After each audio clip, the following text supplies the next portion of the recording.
part ça, vous en avez sûrement rien à carrer, mais hier matin j'ai passé mon oral de français, ça s'est passé comme sur des roulettes, et du coup normalement je vais avoir beaucoup de temps pour faire de nouvelles vidéos parce que je suis en vacances.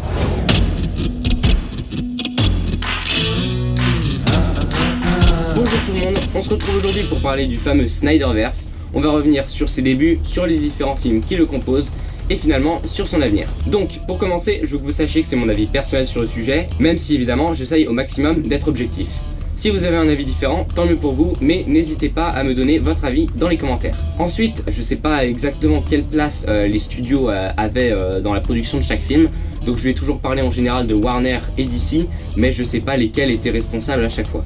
Sinon, même si vous n'avez vu aucun film du Snyderverse, vous pouvez regarder cette vidéo, il n'y a aucun spoiler, même si j'avoue que si vous n'avez pas vu les films, je vois pas vraiment ce que vous foutez ici, mais faites-vous plaisir. Pour finir, peut-être que je fais des erreurs, j'en sais rien, j'ai fait des recherches, mais après, on n'est jamais à l'abri d'une petite erreur qui arrive comme ça aléatoirement, donc ça se trouve, je me trompe à un moment, donc dites-moi si je fais une erreur dans les commentaires. Bon visionnage. Donc, le Snyderverse, c'est quoi ? C'est le nom qu'on a récemment donné à la série de films DC réalisée par Zack Snyder, c'est-à-dire Man of Steel, Batman v Superman, l'Aube de la Justice, et Zack Snyder's Justice League. C'est un univers que je trouve assez intéressant, mais bref, commençons par le commencement. Donc, tout a commencé après la sortie du film Superman Returns qui a été considéré comme un échec.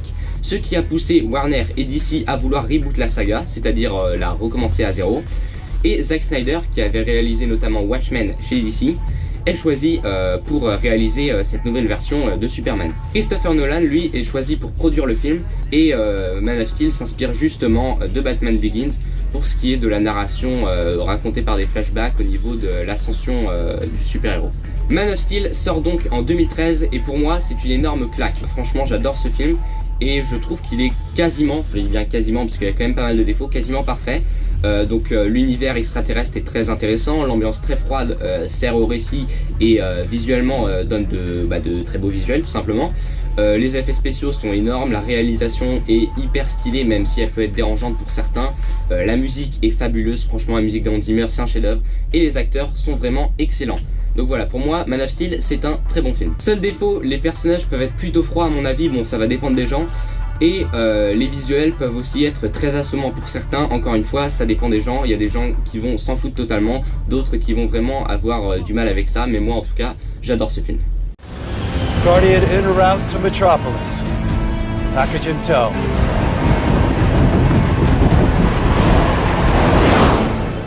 Man of Steel est d'après moi le meilleur film de cette trilogie de Zack Snyder. Peut-être même le meilleur film de Zack Snyder, je dis peut-être parce que j'ai pas encore vu 300, mais pour tous les autres films de Zack Snyder, je trouve que Man of Steel est de loin le meilleur. Ça n'est pas un chef-d'œuvre, mais honnêtement, s'ils avaient mieux dosé l'action et l'exposition et que les personnages étaient un peu plus attachants, je pense qu'on aurait été vraiment très proche d'un chef-d'œuvre, voire carrément un chef-d'œuvre. Bref, en tout cas, je pense que ça aurait pu être un chef-d'œuvre, mais pour l'instant, c'est juste un excellent film. Et ouais, carrément, je vous le recommande, même si ça va pas plaire à beaucoup de gens. Regardez-le, ce film, il est génial.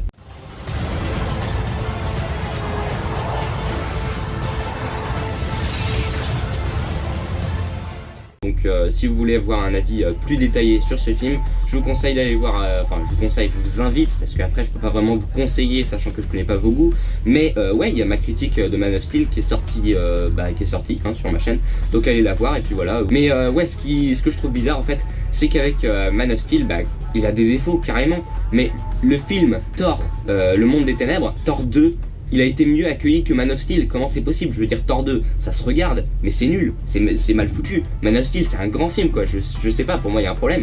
Mais bon, même si l'accueil critique était assez mitigé, le box-office était assez conséquent pour pousser Warner et DC à vouloir lancer leur univers partagé. À ce moment-là, le MCU en était déjà à son 7ème film, Iron Man 3, et Avengers venait de sortir avec un succès énorme. Et du coup, DC, ils sont pas cons, ils décident de poursuivre leur franchise, leur univers partagé avec Batman v Superman, l'Aube de la Justice. Ah bah si, en fait, ils sont cons. Parce qu'ils avaient une chance de concurrencer Marvel avec leur univers différent, avec un côté vraiment plus sombre, plus mature, donc vraiment de proposer quelque chose de différent de Marvel. Sauf que plutôt que de prendre leur temps pour bien élaborer un univers bien construit, plutôt que de faire ça bien, ils ont voulu vraiment se dépêcher pour sortir Batman v Superman le plus tôt possible, ce qui fait qu'ils ont sorti Batman v Superman, l'Aube de la Justice en 2016. Le film était un événement. Pour la première fois, Batman et Superman allaient être réunis dans un combat épique au grand écran. Donc en 2016, on avait deux films qui racontaient l'histoire de super-héros qui s'affrontaient entre eux. Donc c'était Captain America Civil War et Batman v Superman l'Aube de la Justice. Et malheureusement pour DC, et ben cette fois-là Marvel ont mieux réussi qu'eux à faire un film dark et psychologique. Une des raisons principales, c'est que là où le MCU avait fait 6 films avant de réunir les héros, puis ensuite 13 films avant de diviser l'équipe, ce qui faisait en sorte que le spectateur était investi, parce que ça fait 13 films que tu les vois ensemble solidaires et tout d'un coup ils s'affrontent et l'équipe est vraiment divisée, donc c'est impactant. Et dans BVS, BVS c'est le deuxième film tout simplement de l'univers, et ça doit à la fois réunir les héros et les diviser. Donc du coup toi t'es pas encore plongé dans cet univers assez pour que cet affrontement entre les deux héros soit assez impactant. Donc même si l'introduction de Batman était vraiment très bien gérée pour un film qui n'est pas uniquement le sien, les 3 heures du film n'ont pas permis de faire autant de teasing, d'exposition de nouveaux univers. Et du coup le film se casse un peu la gueule, donc le scénario est plutôt bancal, certains personnages sont insipides, les acteurs même si y en a qui sont très bons, il y en a qui commencent un peu à faiblir. En revanche les visuels sont toujours exceptionnels, la musique est magnifique et l'univers est vraiment très ambitieux, il y a de l'ambition dans ce film et c'est vraiment ce qu'il sauve en fait.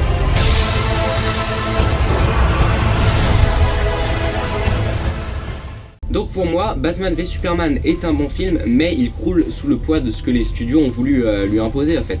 Du coup, moi j'ai beaucoup aimé ce film, même si son potentiel n'est pas atteint, ça reste un bon film. Si vous voulez un avis plus détaillé, je vous invite à aller voir ma critique de Batman v Superman, l'Aube de la Justice. Donc, malgré le succès box-office qui est encore une fois immense, le film se fait démonter aux critiques pour une raison inconnue. Je veux dire, c'est pas le plus grand film du genre, c'est pas un chef-d'œuvre comme beaucoup le disent, mais il y a quand même assez de bonnes choses dans ce film pour dire que c'est un bon film, je trouve. Et puis la critique récurrente à Man of Steel et BVS, comme quoi ces films se prennent trop au sérieux. C'est débile. Je veux dire, d'accord, les films de Snyder se prennent souvent très au sérieux et la qualité n'est pas à la hauteur de cette prise au sérieux des fois. Mais dans ce cas-là, c'est pas le fait que ça se prend au sérieux qui est problématique, c'est la façon dont c'est exécuté. En tout cas, le box-office ne suffit plus à DC et Warner, qui décide d'abandonner tout ce qui faisait d'eux un univers original et différent pour copier la concurrence Marvel. Et du coup, c'est comme ça que Marvel a vu la débile concurrence commencer à faire des films comme eux, c'est-à-dire des divertissements fun et sympas mais sans plus.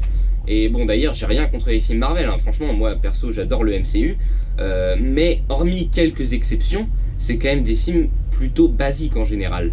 Donc du coup, je trouve ça vraiment dommage quand tu passes de l'originalité des films genre Man of Steel pour après passer sur des divertissements du style Aquaman. Moi je trouve ça vraiment dommage. Suicide Squad, réalisé par David Ayer, est le premier film d'ici à subir ce changement de ton. Donc pour moi, j'adore Suicide Squad, hein, franchement, mais objectivement le film est nul. Il va tout le temps passer d'un film sombre et sérieux à un truc avec des blagues assez mal casées. Donc en fait, le film, pour moi c'est logique qu'il soit drôle parce que voilà, on parle de psychopathes. Pour moi il faut qu'il y ait de l'humour, un peu de folie dans ces films Suicide Squad. Mais là ça se voit que ça a été rajouté au dernier moment et ça ne passe pas du tout dans le film. Donc ouais, on va pas faire la critique du film, mais en tout cas le changement de ton effectué au dernier moment, ça a pas du tout réussi au film qui s'est complètement merdé. Ça a été un succès en termes de recettes, non, rien à voir avec la cuisine, mais pas du tout en termes de critique, il s'est vraiment fait défoncer aux critiques et honnêtement, il le mérite. Mais bon bref, c'est un mauvais film. On passe ensuite à Wonder Woman, du coup réalisé par Patty Jenkins et qui est sorti en 2017. Oui, en 2017. D'ailleurs, j'ai pas dit quand il est sorti Suicide Squad, il me semble qu'il est sorti en 2016. Ouais, il est sorti en 2016. Donc bref, Wonder Woman sort en 2017 et lui par contre, il a bien, lui ou elle, vu que c'est un film, normalement on dit le film, mais là c'est Wonder Woman, donc ouais bon allez bref, le film a bien réussi à gérer ce changement de ton, parce que le film, ouais, il arrive à être drôle sans pour autant tomber dans le ridicule qu'on a trop souvent maintenant.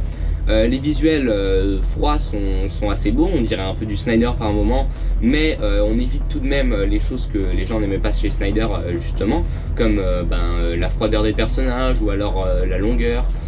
Et donc ouais, le film a été un gros carton, aussi bien au box-office que à la critique.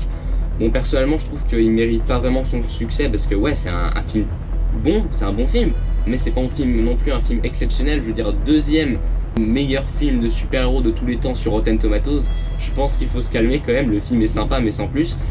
Mais bon, il a quand même le mérite d'avoir réussi à rester à cheval entre le fun de Marvel et le sombre de DC. Bref, à part Wonder Woman qui a plutôt bien géré, on voit bien que transformer des films dark en films fun pendant leur production, ça ne marche pas. Et pourtant, DC, dans leur manière mais hyper logique de gérer leur franchise, décide de nous refaire le même coup en fait avec Justice League. Non, parce que vous êtes en train de me dire qu'ils ont refusé de continuer de faire des films à la BVS parce que les critiques étaient pas là, et par contre, ils décident de refaire des trucs cons, mal foutus comme Suicide Squad, parce que Suicide Squad a cartonné au box-office, alors qu'il y a eu un problème de critique. Je veux dire, Batman vs Superman a fait un carton immense, c'était le plus gros succès financier de DC quand il est sorti, mais la critique était pas là, donc ils se sont dit on va faire des trucs fun. Ils font des trucs fun comme Suicide Squad, c'est totalement pourri, tout le monde déteste, mais par contre, il y a eu un gros succès niveau argent, mais beaucoup moins que BVS, attention, mais un gros succès niveau argent. Et là du coup ils décident de faire pareil que Suicide Squad, ils sont totalement ma boule. Boule, oh ma boule, elle me rend ma boule, suis ma boule. Soit, en fait, c'est des visionnaires hyper intelligents qu'on comprendra que dans des dizaines d'années, soit ils ont 3 coups de retard sur chacune de leurs manœuvres. C'est vraiment grave. On en vient à la Justice League qui a été réalisée par Zack Snyder. Mais suite à la mort de sa fille, il se retire du projet, ce qui arrange bien les studios qui cherchaient justement à le virer du film depuis quelques temps. Et du coup, c'est comme Suicide Squad, tu prends un film dark, tu rajoutes des blagues ridicules, voire même gênantes, un peu partout, tu satures l'image pour obtenir des couleurs pétantes et pas du tout réalistes, vraiment désagréables, et puis tu coupes plein de moments du film, ce qui fait que l'intrigue est décousue et que ça ne rend rien du tout. Bref, le film est totalement inégal, c'est un mauvais film, même si, encore une fois, ça se regarde, c'est pas une horreur non plus, mais c'est un mauvais film. Et par contre, je maintiens ce que je disais dans ma critique des autres films Justice League. Pour moi, Joss Whedon, il y est pour rien. Je veux dire, les studios, ils lui disent « Oh regarde, ce film, il est pas à toi, par contre, tu vas le modifier totalement, tu vas prendre un truc hyper sombre et tu vas en faire un truc fun parce qu'on te l'a demandé. » Comment tu veux faire ça, quoi? Le mec, il arrive sur un film qui est pas le sien, et il doit faire des trucs qu'on lui demande de faire, pas ses trucs à lui. Donc il faut arrêter de l'accuser. Après oui, par contre il y a eu des histoires d'agression sexuelle ou ce genre de trucs, ça a rien à voir, ça, moi je parle du côté artistique, pas du tout de sa personne. Mais en tout cas ouais, en plus maintenant les gens commencent à juger Joss Whedon juste pour Justice League. Genre pour eux maintenant, Joss Whedon ça veut dire des couleurs, c'est tout. Genre maintenant sur YouTube t'as plein de vidéos du style si Joss Whedon avait réalisé la scène où Flash remonte le temps et sauve le monde. Et du coup, tout ce qu'ils font comme modification, c'est augmenter les couleurs. Mais en quoi c'est le style de Joss Whedon? Je veux dire, regardez Avengers Age of Ultron. Il y a moins de couleurs que dans la Justice League de Zack Snyder. Rendez-vous bien compte. Alors qu'on est dans un film Marvel, rappelez-vous. Donc Joss Whedon, en fait, sa patte artistique, c'est pas du tout de mettre des couleurs. Pas du tout, ça n'a rien à voir. Regardez les films Avengers, il a fait des bons films le mec.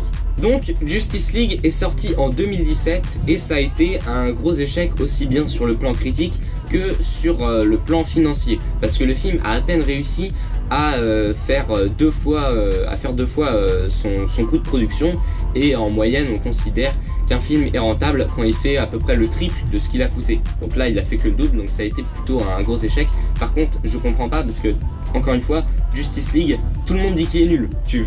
À part une ou deux personnes, tu vas jamais trouver personne qui va dire oh j'ai adoré Justice League, c'est mon film préféré. Enfin peut-être, mais genre une ou deux personnes quoi, vraiment très peu de personnes. Et pourtant le film il me semble qu'il a quand même 40% d'approbation sur Rotten Tomatoes, alors que Batman vs Superman il en a 20 je crois, un truc comme ça, donc c'est vraiment illogique en fait. Mais bon, après tout, si on se met à la place des critiques, il suffit de réfléchir comme ça. Oh bah tiens, le film il commence à faire des blagues nulles, on se prend plus au sérieux, ça veut dire que le film est bon, enfin!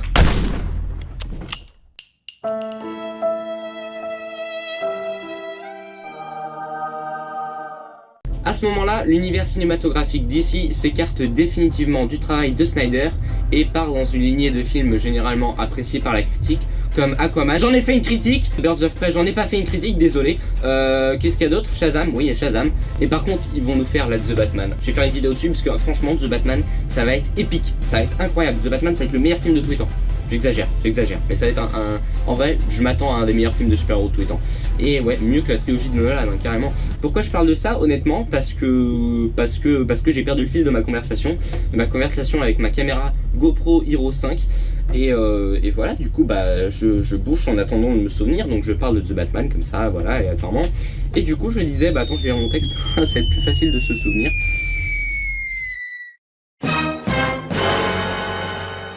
Du coup, ouais, la franchise DC part dans une direction totalement plus Marvel, on va dire.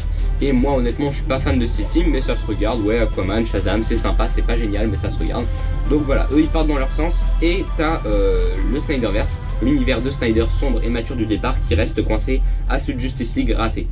Du coup, la Justice League de 2017 a déçu énormément de monde. Et du coup, dans les années qui suivent la sortie catastrophique de Justice League, et ben il y a des photos qui fuitent, des photos de tournage de la version d'origine imaginée par Zack Snyder.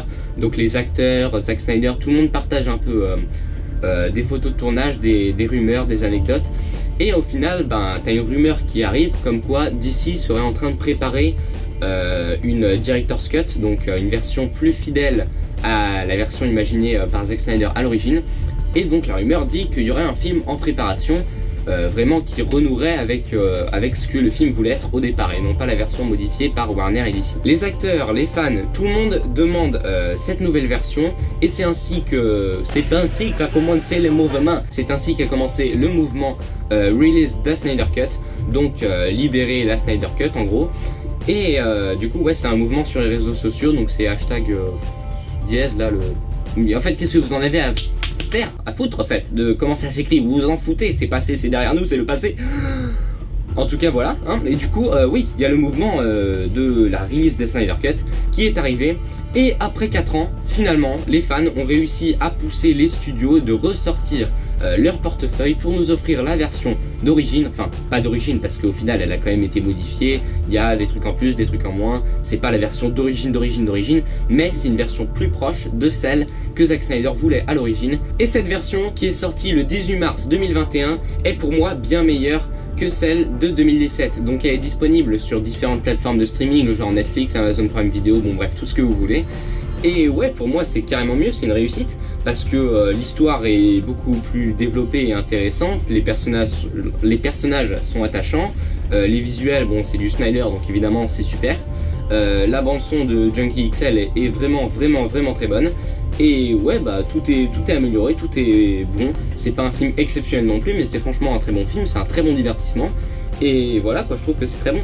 Par contre, même si je maintiens tout ce que j'ai dit dans ma critique de la Snyder Cut, je voudrais ajouter quand même quelques petits détails que j'ai oublié de mentionner, parce qu'avec la joie, je veux dire, ça fait 4 ans qu'on l'attend quoi, donc avec la joie d'avoir enfin eu cette version, j'ai oublié quelques trucs forcément, donc là je vais rajouter quelques détails. Déjà, j'avais dit que la Snyder Cut était mieux que BVS parce que c'était un film moins ambitieux, mais réalisé presque à la perfection.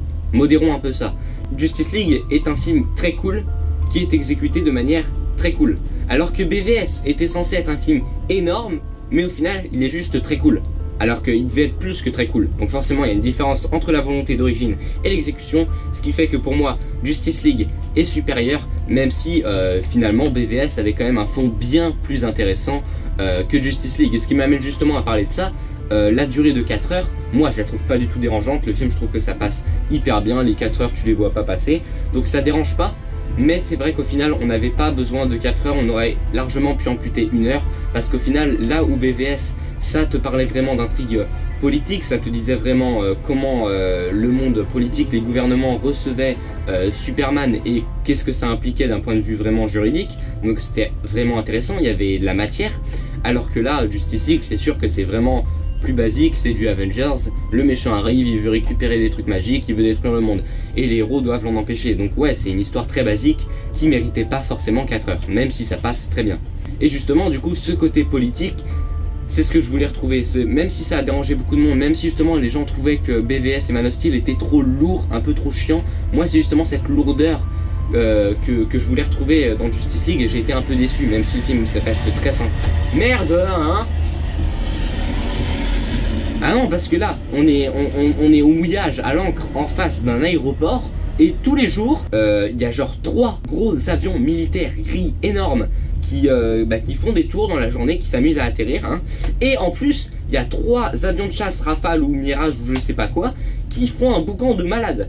Là, ça fait genre peut-être 4 fois que je dois arrêter la vidéo pendant qu'il passe, parce que je te jure, on s'entend plus. Genre vraiment, ça fait du bruit. Bon bref, en tout cas, dans une semaine, on se casse. Bref. En tout cas, hein, à part cet aparté un peu à part. Bon, comme dans BVS, on a beaucoup trop de teasing. Les ralentis aussi sont vraiment trop utilisés parce que les Man of Steel et BVS avaient vraiment échappé à ça. Mais là, les ralentis, t'en as vraiment qui s'étendent un peu trop. Mais bon, après, c'est pas horrible, ça se regarde encore une fois. Du coup, personnellement, Justice League est le film que j'aime le moins des 3. Même si il reste quand même pas mal, hein, en termes de qualité. Mais je trouve qu'on est un peu plus sur du film de super-héros basique, en fait. Même si je le trouve quand même supérieur aux films de super-héros basiques du style Black Panther, Aquaman, Shazam, c'est quand même au-dessus de ça, mais ça reste basique quand même. Ça reste un peu décevant quand même par rapport à Man of Steel et BVS. J'ai vraiment adoré la Justice League, mais j'aurais voulu plus. Donc finalement, tout bien réfléchi, je lui mettrais plutôt un 14 sur 20 plutôt qu'un 15 comme je l'avais mis dans ma critique. Mais à part ça, ouais, c'est carrément un très bon film, allez le voir. Si vous aimez les films de super-héros, franchement, pour être déçu, faut vraiment être très difficile. Évidemment, je vous invite à aller voir ma critique pour un avis plus détaillé sur le film.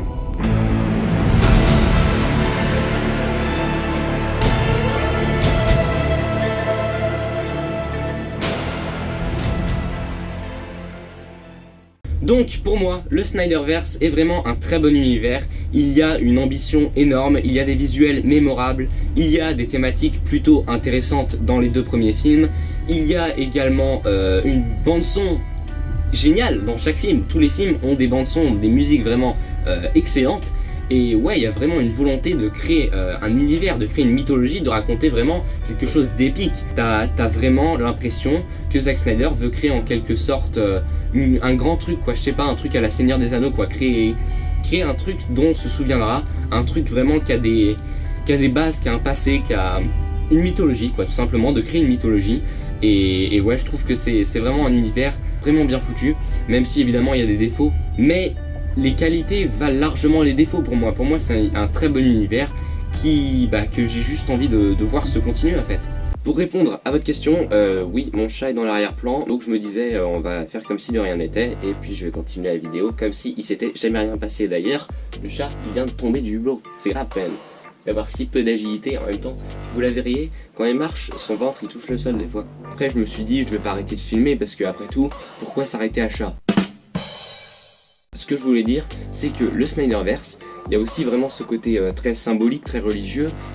Donc on essaye de comparer les personnages à des dieux, que ce soit par les visuels ou par la musique qui ressemble vraiment à des chants grégoriens par moments. Et beaucoup de gens ont critiqué le fait que c'était pas très subtil et que c'était vraiment trop présent en fait ce côté symbolique. Moi personnellement je vois pas le problème là-dedans, je trouve que c'est même plutôt bien foutu parce que ça me paraît logique de comparer Superman à un dieu étant donné qu'il arrive du ciel et puis qu'il est absolument surpuissant. Donc moi je trouve que c'est assez intéressant, ça permet de donner une autre dimension au film. C'est pas un simple film de super-héros quoi, du coup c'est un film de super-héros mais aussi un film d'alien et un film religieux en quelque sorte parce que ça parle vraiment de foi des humains envers Superman et ça je trouve que c'est très classe. Et ouais, ça permet à ces films de vraiment se démarquer dans le genre super-héroïque. Donc ouais, le Snyderverse c'est pas un univers comme tous les autres univers de super-héros, c'est vraiment un univers qui est unique je trouve et qui a vraiment un style vraiment cool, qui mérite qu'on s'y attarde plus qu'un autre. Et pour parler de Zack Snyder en général, sans parler forcément de ses films d'ici, personnellement, moi, c'est un réalisateur que j'aime bien, parce que pour les visuels, il est vraiment excellent, je trouve. Moi, je trouve que vraiment, il a une patte hyper reconnaissable.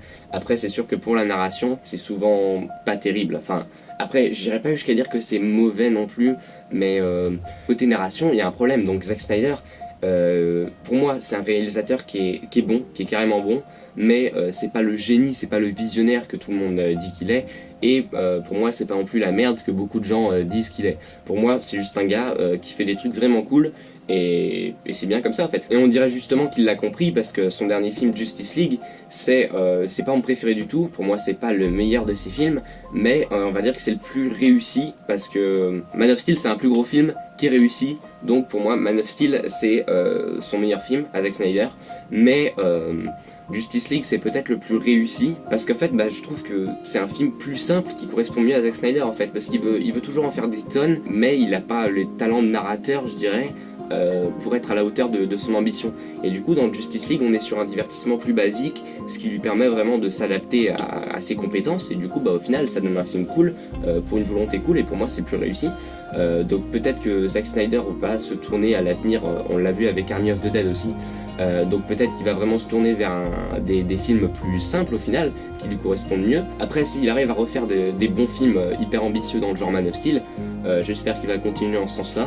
Par contre si c'est pour avoir des ratés dans le genre Batman v Superman ou Sucker Punch, dans ce cas là faut peut-être mieux qu'il se tourne vers des trucs de divertissement un peu plus basiques, genre Justice League et Army of the Dead. En tout cas c'est pas fini, parce qu'on a Restore the Snyderverse, parce que ouais, Zack Snyder's Justice League c'est pas le dernier film, ça se finit sur un énorme teasing, ça te dit bon en gros t'as vu ça, c'était bien sympa, mais la suite c'est le truc le plus fou que t'auras jamais vu, ok? Sauf que tu le verras pas, parce qu'on a décidé que tu le verras pas. Et ouais, non, parce que franchement, DC, ils sont c'est quoi leur stratégie? Désolé, mais si vous voulez pas restaurer le Snyderverse, qu'est-ce que vous nous amenez, Zack Snyder's Justice League?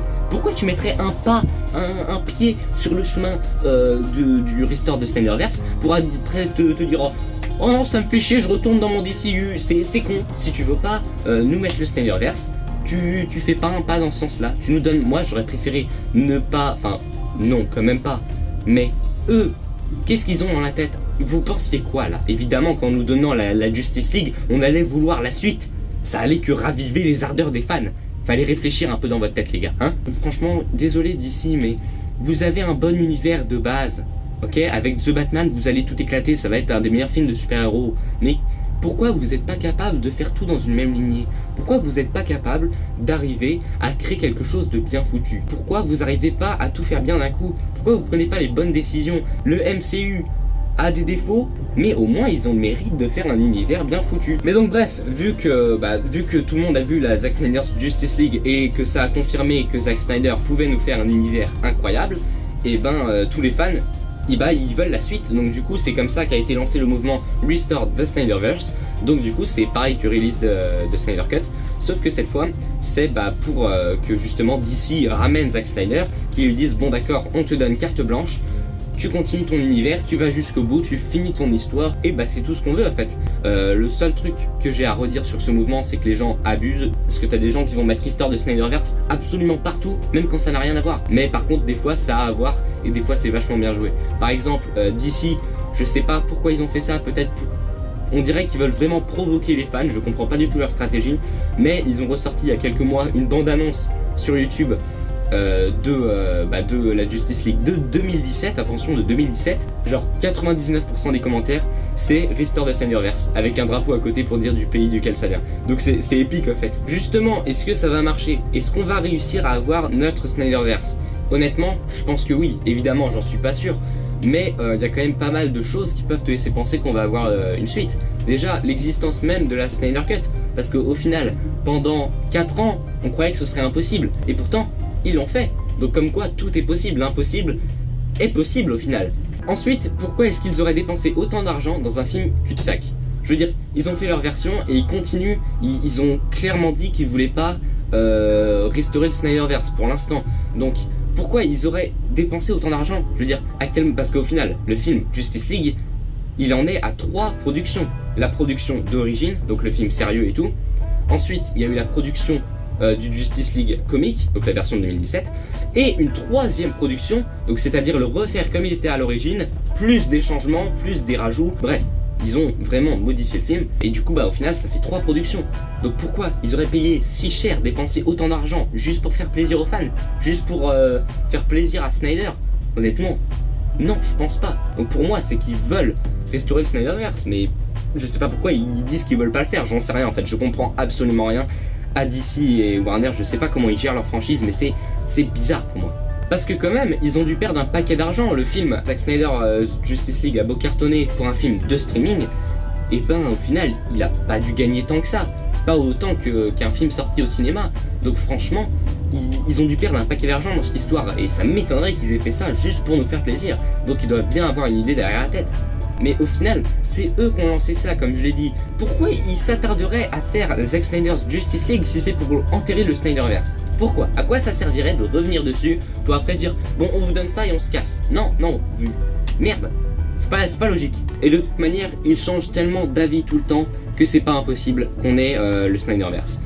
Mais malheureusement, comme l'a dit MJ Fermella dans sa vidéo Le cas de la Snyder Cut, il y a aussi un paquet de raisons qui pourraient faire que le Snyderverse n'arrive jamais. Hey Dale, yes, if you want hope, listen to him. Apparemment, les acteurs seraient plus très chauds pour faire une suite, et même Zack Snyder qui gardait un peu d'espoir au début, là tu vois bien qu'il commence à se tourner vers d'autres projets, c'est normal, mais pas sûr qu'il pardonne à Warner et DC. Je veux dire, si Warner et DC le rappellent et il disait tu veux pas faire la suite, honnêtement, je sais pas, enfin moi si j'étais à sa place, hein, bon après je sais pas comment il réfléchit lui, mais si les autres là ils me rappellent après m'avoir viré 3 fois pour dire ouais vas-y tu veux pas faire la suite parce que quand même on gagne plein d'argent avec ton truc, bon après j'en sais rien, il fait ce qu'il veut. Ensuite faut savoir aussi que le Snyderverse se basait également sur un film Batman de Ben Affleck, mais ce film a été remplacé depuis par le film The Batman avec Robert Pattinson de Matt Reeves. C'est sûr que les studios vont pas dire bon d'accord on va faire 2 films Batman de 2 différentes versions, ça va pas être possible. Donc soit c'est mort, soit ils vont modifier les scripts, peut-être qu'ils vont inclure l'histoire du film Batman un peu compressé dans un des films Justice League de la suite peut-être. En tout cas ce serait peut-être une solution, j'en sais rien. Bref, espérons que Snyder aura plus de chance avec son univers Army of the Dead sur Netflix ou avec son éventuel Zack Snyder Pornverse, hein, on sait jamais. Bon d'ailleurs le mec a quand même plus de talent que... Enfin je sais pas. Bon après j'irai quand même jeter un coup d'œil pour la science, voilà. Mais à part ça, voilà quoi. Peut-être pas la meilleure voie qui pourrait emprunter Zack Snyder, parce que c'est sûr que là le niveau popularité, je sais pas si ça va monter en flèche, hein. En tout cas, ne perdons pas espoir, continuons le restore de Snyderverse. On ne sait jamais, croisons les doigts. Au DC Fandom, on aura peut-être une super nouvelle. Donc ouais, croisons les doigts et franchement, ne lisez pas les scripts. Parce qu'il y a les scripts des suites de Zack Snyder's Justice League qui sont sortis. Les scripts, ils ont suité. Mais honnêtement, allez pas les lire. Parce que moi, j'ai lu des petits bouts en diagonale. J'essaye de conditionner mon cerveau pour qu'il oublie ce que j'ai lu parce que c'est génial. Donc non, ne lisez pas les scripts. Gardez-vous un petit peu de surprise au cas où. Attendez au moins le DC Fandom. Et je vous en prie, évitons les dommages collatéraux. Parce que t'as des tarés qui vont menacer les gens de mort alors qu'on parle juste de films, je le rappelle. T'en as d'autres qui vont boycotter des films qui n'ont rien à voir avec ça juste pour faire chier DC, qui n'ont pas voulu restaurer leur Snyderverse. Donc non, gardons ça dans le cadre des films de Justice League. Et c'est tout, pas de dommages collatéraux, on est d'accord, on va pas être violent non plus. On demande juste la suite des films. S'il n'y a pas la suite, c'est dommage, tant pis, on se rattrapera sur The Batman. Je vous préviens, si on annule The Batman parce que Restore de Snyderverse arrive, je pète un câble. Je sors mes flingues et je deviens John Wick. D'ailleurs John Wick, petit teasing hyper bien casé d'ailleurs, je vais faire une critique de la trilogie. Et je vais aussi faire une vidéo de ce type AAA pour parler de l'avenir de John Wick, voilà. Bref, sur ce, non normalement ça craque mais en vrai ça marche qu'une fois sur 100 sur moi. J'espère que cette vidéo vous a plu, et vous, qu'est-ce que vous en pensez? Donnez-moi votre avis dans les commentaires. Si cette vidéo vous a plu, allez voir mes autres vidéos ou allez pas les voir, vous faites comme vous voulez. Je vous dis à bientôt, j'ai même pas lu mon script là, c'est pas du tout l'intro officielle mais c'est pas du tout le... Merde, salut.